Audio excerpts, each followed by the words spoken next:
flying above the sun, flying above the sun. Can't see myself, can't see no one.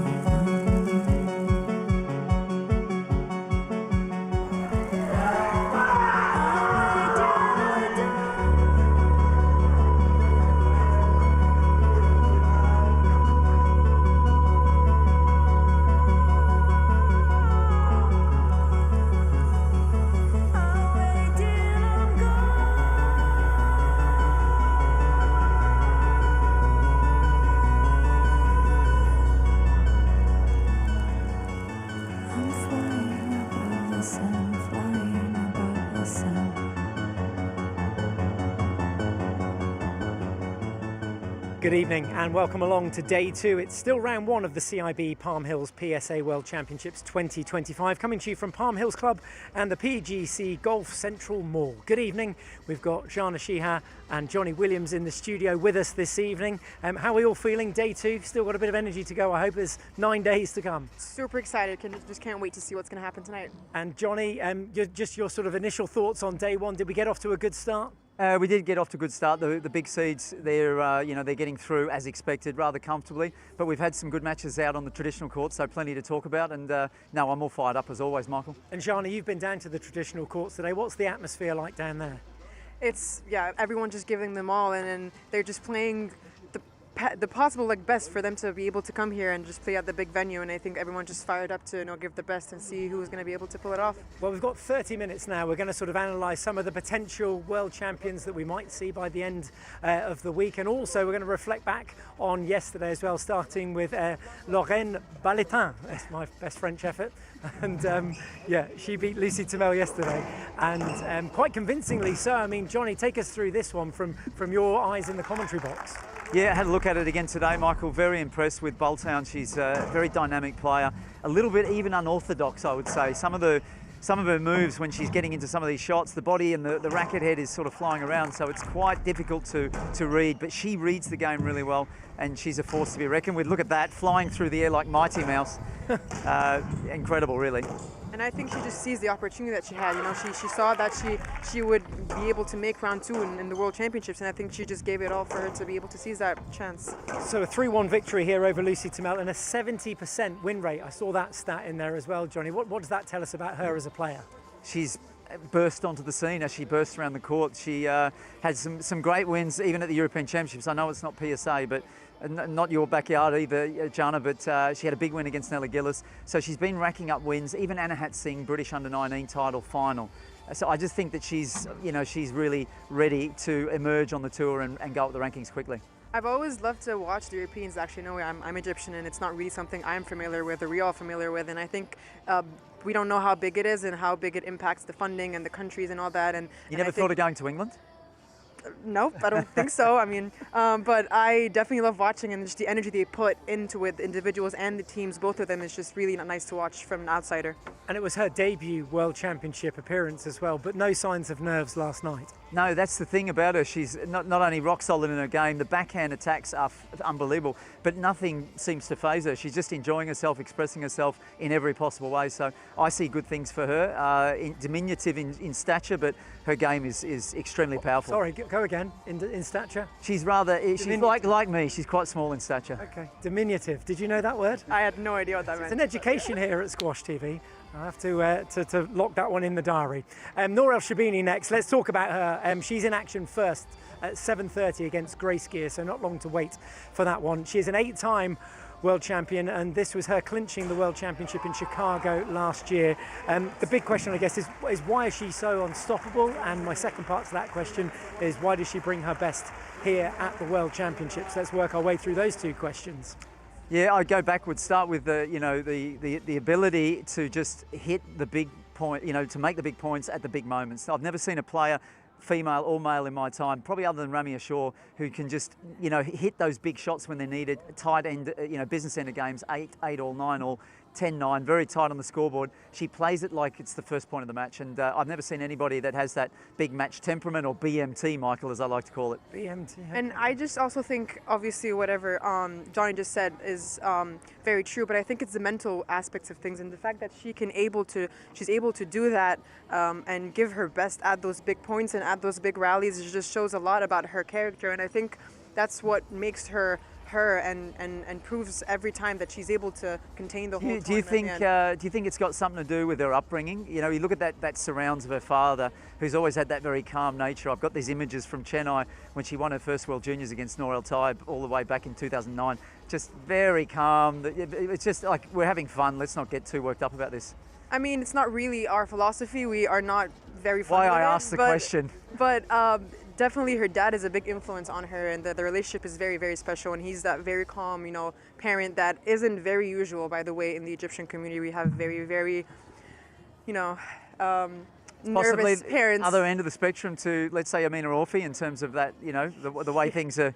Yes, I mean, we can definitely use both for the, you know, both ends of the spectrum, and I think that plays a huge difference and a role on her emotional side when she's on court.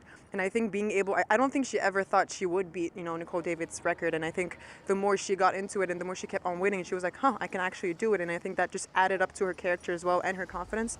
So I think never got ahead of herself. Yeah. Yeah.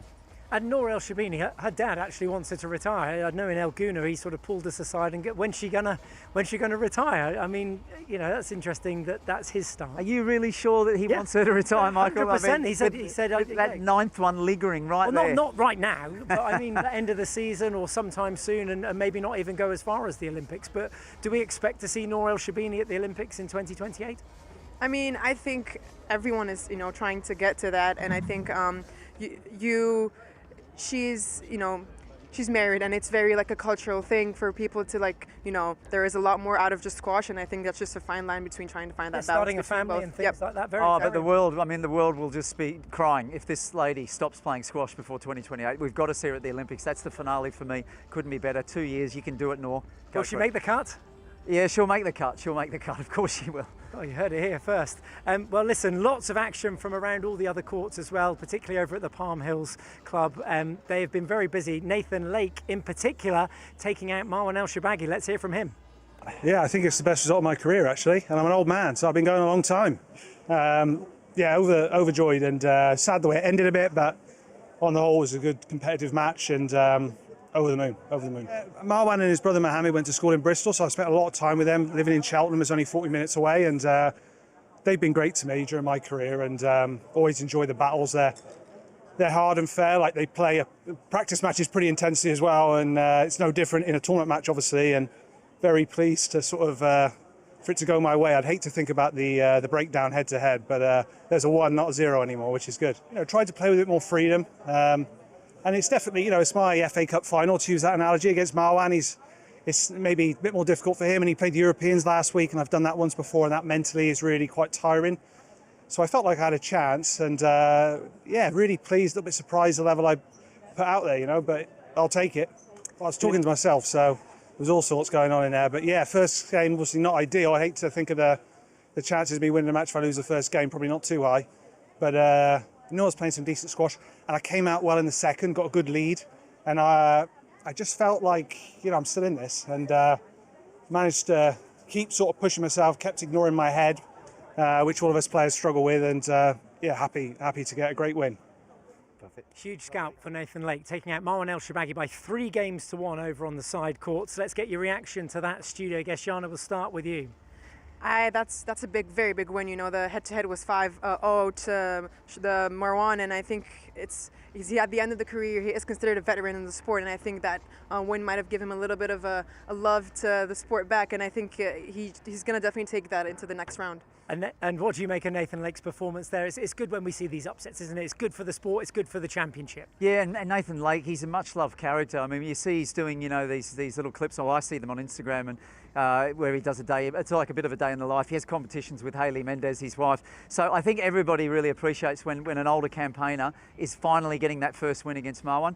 But I think that he also realised that Marwan, you know, there's been a few wobbles there, even in Calgary where I commentated. Marwan exited the match there in similar fashion, and Nathan Lake had played him in the previous round. So I think there's a chance that he might have sort of been looking at that thinking, you know, if I can play well, you never know. Well, you're alluding to it there. The match ended on a conduct stroke against Nour El Sherbini for dissent. We're going to watch this now and take a little look. Andrea Santamaria in the hot seat as your match ref.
So the stroke and then the conduct stroke awarded, and then the game obviously to Nathan Lake. Johnny, I'm going to come your way first.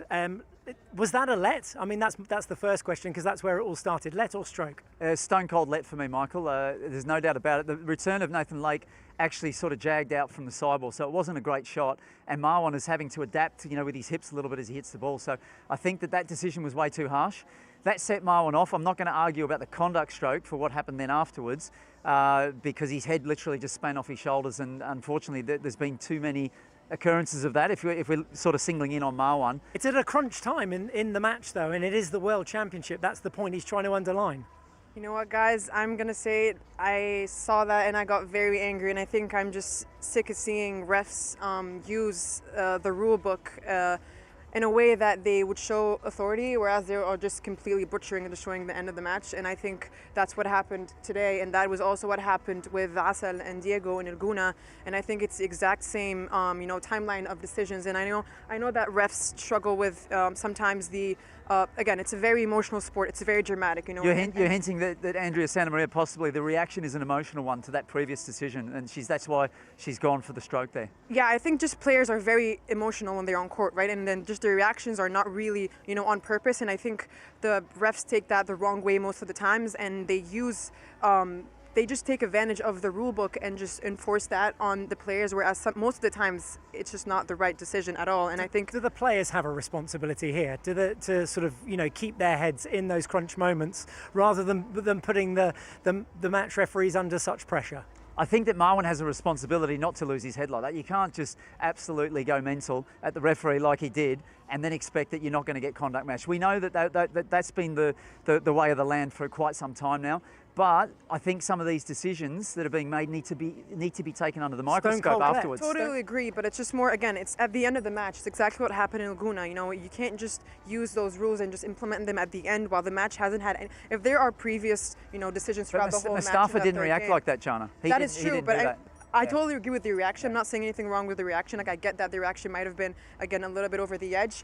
But I think it's, again, based off what just happened today. And I think it's World Championships. It's round one. It's 2-1. And there weren't anything that happened in the first 3 games for the ref to be able to get to that harsh decision at the end, right? There's no excuse for what Marwan, for his behaviour. You can't speak to a referee like that. It was condescending, and we know what the results of that. He knows what the results of that are. But it's a fine line. Again, it's sports. It's not. We're not in an office, you know, on an Excel sheet just putting in numbers, and that's not how it is. And then it's a very emotional and dramatic sport. And if you cut him a lot of slack. If you watch in any other sports, if you watch tennis, that's what happens. If you watch any others, but that's how the reaction is actually much needed in any sport to watch and for the viewership and everything. And I think he can still finish the match. He can still not react like that and still play at the match, you know. But are we penalising players too much? That's the thing. We're always talking about the players, but we haven't ever talked about the refs. And I think that's another discussion. We shy away from this.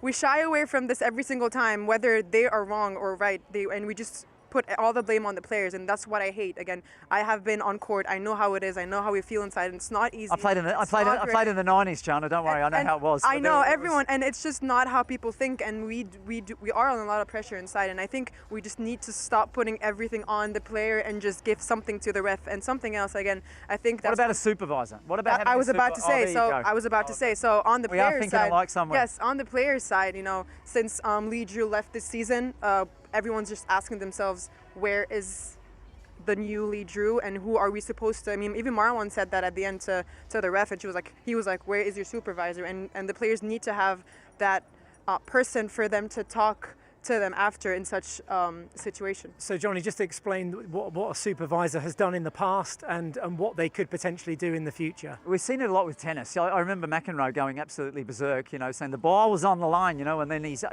doesn't play. He just demanded that the supervisor would come out, and basically play would stop until the supervisor would come out. Now we don't want that, but even these days, I can remember Daniel Medvedev, you know, completely, you know, having a mental collapse as well, and then the supervisor will come out, and you have someone that does stand above and oversees everything at a time. What would they do in that scenario? So how could that have been resolved, tidied up? I mean, I don't think the match, the end result would have changed, but it's a thing that we see every single tournament. I mean, well, it could have, because it could have been a let rather than a stroke. Well, so it's a fine line between, and the ref is there for a reason too. You're not gonna, you know, diminish their roles. They have to, if it's their decision, then it is what it is. But I think it's just it's the aftermath of what happens. And if Marwan wants to talk to someone tonight, he probably won't find someone because there isn't anyone to talk about.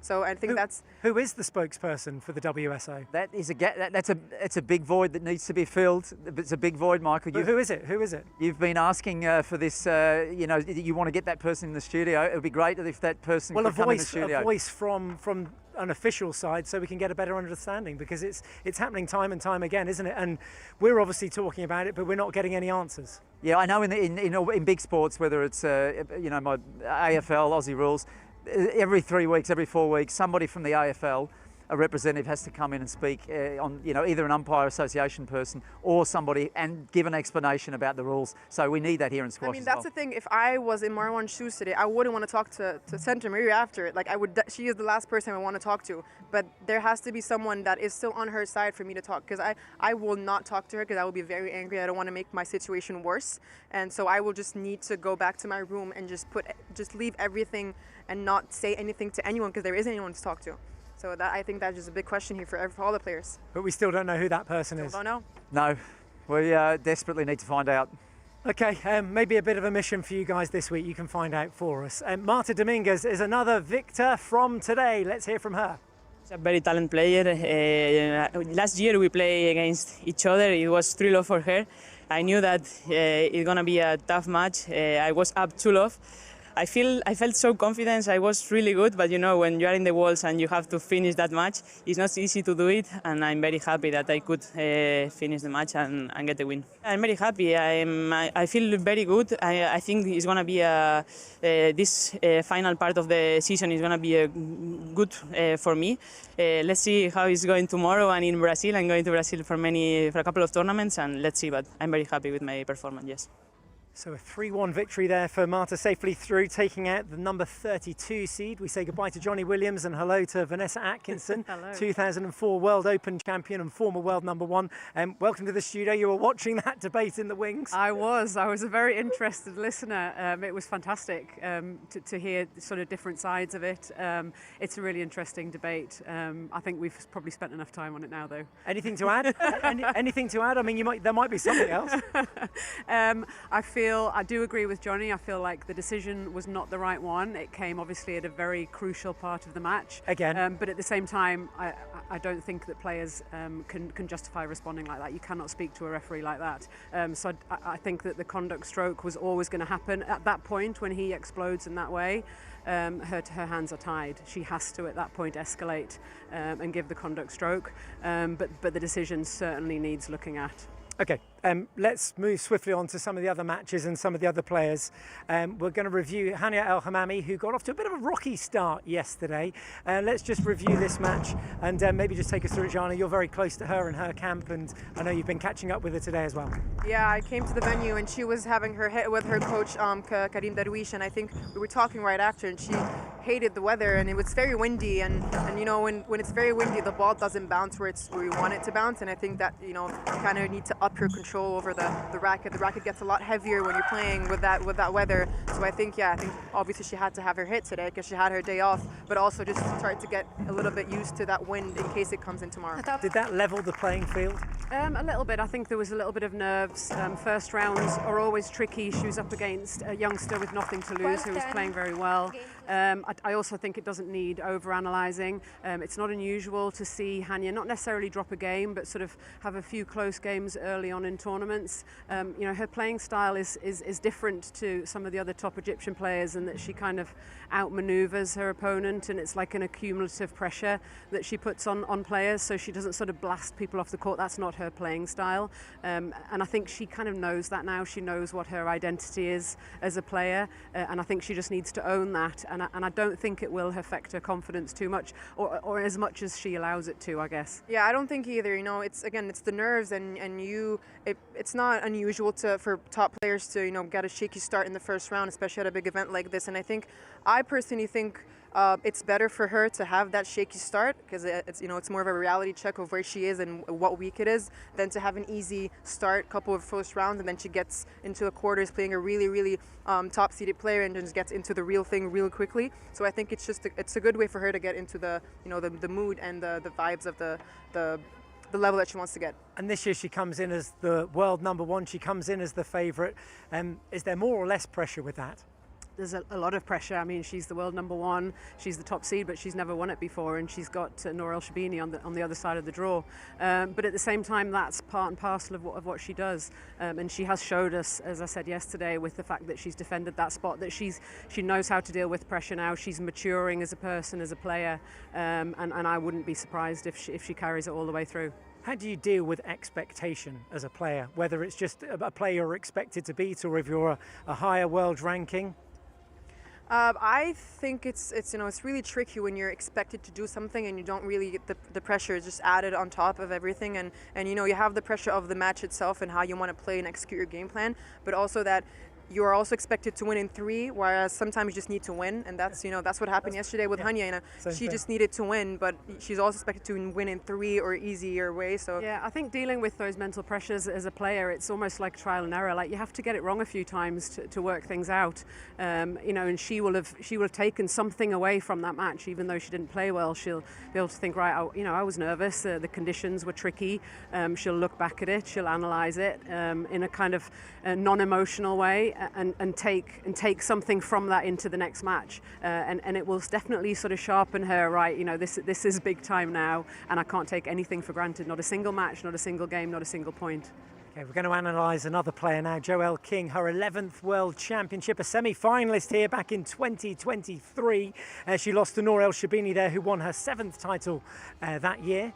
And Joelle King, well, 518 PSA appearances now, 16 PSA titles, and an 11-time national champion for New Zealand. So a formidable player. Yeah, I mean, she's played so many World Championships. This is her 14th, so there's only Sherbini this is her 15th, I believe. I don't count the World Opens as well. I always forget those, yeah, because yeah, there was the World Open before the World Championships. Exactly, and she's been around a long time, King. So that's a level of experience that very few players can even come close to in terms of playing a World Championships. She made the semi-final, as you said, in 2023, but she's also a 5-time quarter-finalist. So she knows what it's like to play on the big stage at the biggest event of the year. And she's also at that stage of her career where she's got nothing to lose, she's got nothing to fear, she's here because she wants to be, she's got nothing to prove, and there's a freedom that comes along with that that's very powerful as a player. Yeah, I was about to say, it's really nice when you are on top of the game and then you get away, whether it's for injury or personal reasons, and then you come back and you have nothing to lose. So all of the experience that you have already built during your career, you use it with no pressure whatsoever, and then nothing is expected from you, and you just give it all, and you're just playing your best squash, and just whatever happens, happens. And just a way for her to, you know, bring back all the memories that she has built over the years, especially during World Championships. I think that's what we're going to see from her this week. And I presume she's gearing up for the Pacific Games. Is this why she's still sort of hanging around at 30 37. She's still got that chance to qualify for LA28, but she'd be 39 possibly as an athlete competing if she does qualify. Yeah, I mean, the level she's playing at, she's going to be a very strong favourite to win that. She has got to get into the top 50, which will also happen. She's already, from what I've seen, she's already playing back at top 20 level. So I don't think that's in doubt. I think it's more about her managing her way through the next 2 years with her body and making sure that she stays healthy and doesn't get injured. Well, this evening she goes up against Olivia Weaver, another semi-finalist. Olivia, a semi-finalist last year in Chicago, losing out again to Nour El Sherbini, who went on to win her 8th title, tying with Nicole David from Malaysia. But she was 7-3 up there in the 4th, and I guess that was the crunch point, wasn't it, Jana? I was watching this at home, and she was 2-1 and 7-3 up, and I think that match is what made Nour Sherbini win the whole thing, and obviously she was at the later stage of the tournament anyways, but I think that push of confidence that she took from that, and I think she used that even if after the next season, and I think that was a big confidence booster for Sherbini. And Weaver had never got that close to Sherbini in the past, had she? So well, she was a semi-finalist the year before as well, and she was 2-1 up against Sherbini in the semi-final. I think she was at a different stage in that she was she almost couldn't believe that she was 2-1 up, and Sherbini was kind of always going to win from that point onward, whereas last year she was right there. She definitely could have, and maybe possibly you could say should have won that match. And it was brutal. It was brutal to watch. She went on and had a really tough loss at the TOC as well against Hania. I was about to say, we've seen that with against Hania in the final as well. She was 9-3, I guess, yeah. and that was just, it's another same scenario, different player, and I think that's just something I assume that Olivia is trying to work on. And Weaver has introduced an Egyptian coach as well. What do you think that will add to her style, and will that help her beat the big three and those players that are above her in the world rankings? I think that choice of coach comes from her finding her way to break through the top 3, who are all Egyptians. She has worked a lot on a different style of play. She's really worked on her deep game, her drives and her cross courts, her movements really well. She's on the fitness spectrum, she's really up there. But I think she just misses that Egyptian touch, if I like to call it that way. And maybe that's the thing that she's missing in order for her to break into the top 3. And is it coachable, the Egyptian touch? I don't know. I'm not sure about that. You can definitely make it a little bit better, but if you're not Egyptian, you're not Egyptian. I think she's looking to improve her attacking game, definitely, and I think that's a good thing. But that's not going to be the thing that's going to help her win that point when you're match ball up in a big match. That's a mental game that you have to. I think you have to analyze it. You have to talk about it. You have to talk to, whether it's a sports psychologist or whether it's your mum or whether it's your best friend. You have to look that in the eye, and you have to work out what happened there, because her squash was good enough to win already, so she didn't really need to change anything with her squash. It's just about winning that big point. I think that the coach choice was for her to just make the gap smaller, but then like you said, just that doesn't make her win at 9-3 2-all in the final of a TOC. That would just make her, that result, make it more consistent for her when she gets on court against Hania El Hammamy or Nour Sherbini. It's always going to go more into 4 and 5s instead of 3. But that will not definitely make her, big the win points, and that's the part where she has to work on, whoever the coach is. Okay, more news coming from the side courts. Let's hear from another winner from Pakistan, Mohammad Irfan. Obviously, our first time playing here in the World Champs and making to the second round. I think that's a big deal for me. Yeah. Well, yeah, obviously, as I say, it was a long game, the first game, and I think that really helped me get through the whole match. And obviously, I think the third game, I talked to my coach, and he was like, just be careful on the first few points, and whenever you have the opening, just go for it. And I think I was doing that, and it was working. So yeah, I think that game I got a bagel. So thank you. So Mohammad Irfan beating Nicky Muller in straight games there. Decent upset. I think Joey Barrington's surprise pick as well. He'll be thrilled with that. It's a good job you got that in there, because I was asked to do it otherwise. Why would I not have done that? I do my research. I know who you've gone for as your surprise picks. Just remind us who your surprise picks are for the tournament. Unfortunately, he did not, help me at all, but it was a Abhay Singh. Okay. But goodbye. Yep, goodbye. Goodbye, Singh. Goodbye to him and me. Yep. Mine's still alive. Melville Shianimaniko still alive in the draw. So we'll have to wait and see. There are the surprise picks from some of our pundits. I must explain here, sort of Lisa Aitken. Who else went with Kareem? I think someone else went with Kareem Gawad as well. But Lisa, the idea was to come out of the top 6, wasn't it? The players that weren't in the top. Wasn't clear. Wasn't made particularly clear. What was your brief? I thought that it was just kind of a dark horse that could get further than their seeding. And what was your understanding, Jana? I was asked just for names, no brief whatsoever, and I think that's what I got. You know, not top players, and I think I just, you know, a dark horse or an underdog that would make it, you know. Is through. Karim Gawad an underdog? Absolutely As not. a former champion? I thought, I was like, Lisa, what are you doing? I was like, nope.